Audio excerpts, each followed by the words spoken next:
Open your checkbook and spend money. The salaries that they gave out to the marquee free agents were staggering, John. Now, they're not done yet. There's more. But let's start with what happened involving Aaron Judge. He was a topic of conversation with us over the last month or so. Where would he wind up? Aaron Judge, at the last minute, overnight, elected to stay with the New York Yankees. He signs a $40 million a year contract, 9 years, $360 million total. He goes to the top of the all-time average salary chart at $40 million per season. Now, he looked at the Dodgers. He visited the Giants. He went to Tampa on Monday and met face-to-face with Hal Steinbrenner, and then came to San Diego. We thought for a press conference here, but instead he came to San Diego and wound up at Petco Park with Peter Seidler, with A.J. Preller and the Padres organization, and the Padres reportedly made him a similar offer.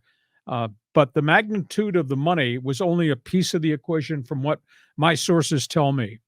He looked at each of these marketplaces very differently. Legacy with the Yankees and the fact they told him he would be their captain. And to him, the history of Yankee baseball, Lou Gehrig, captaincy, all that played into the equation.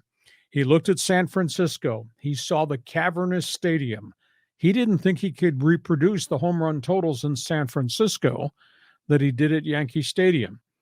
He talked to the Dodgers. I'm not sure there was a final offer ever made by Los Angeles. He talked to San Diego.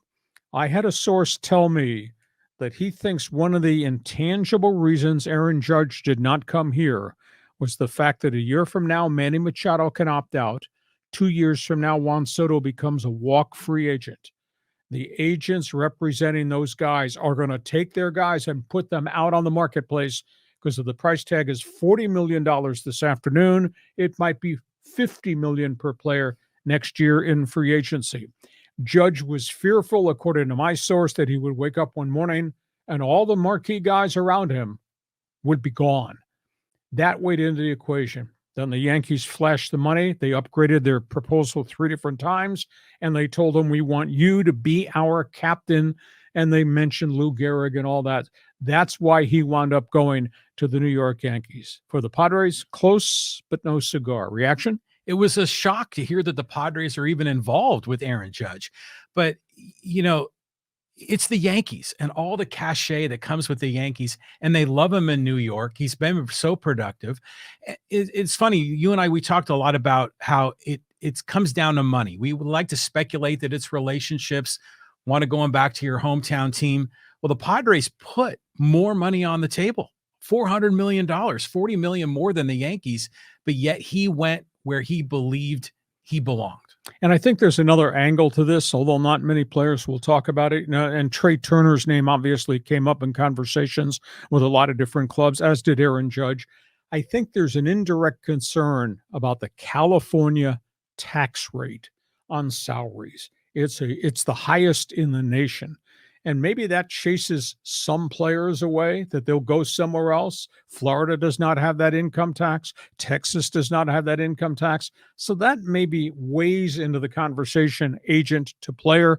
I don't know if it did directly to Aaron Judge. I don't know if it did to Trey Turner, because his poll was going back to Philadelphia because he's got family in New Jersey, in Delaware, and in Pennsylvania. Well, that's what Phil Mickelson talked about that a few years ago, and he got lambasted over it, and he ended up moving to Florida. But yeah, what at the very top level in California is 13.3%. When you multiply that across $400 million, that's a heck of a lot of money.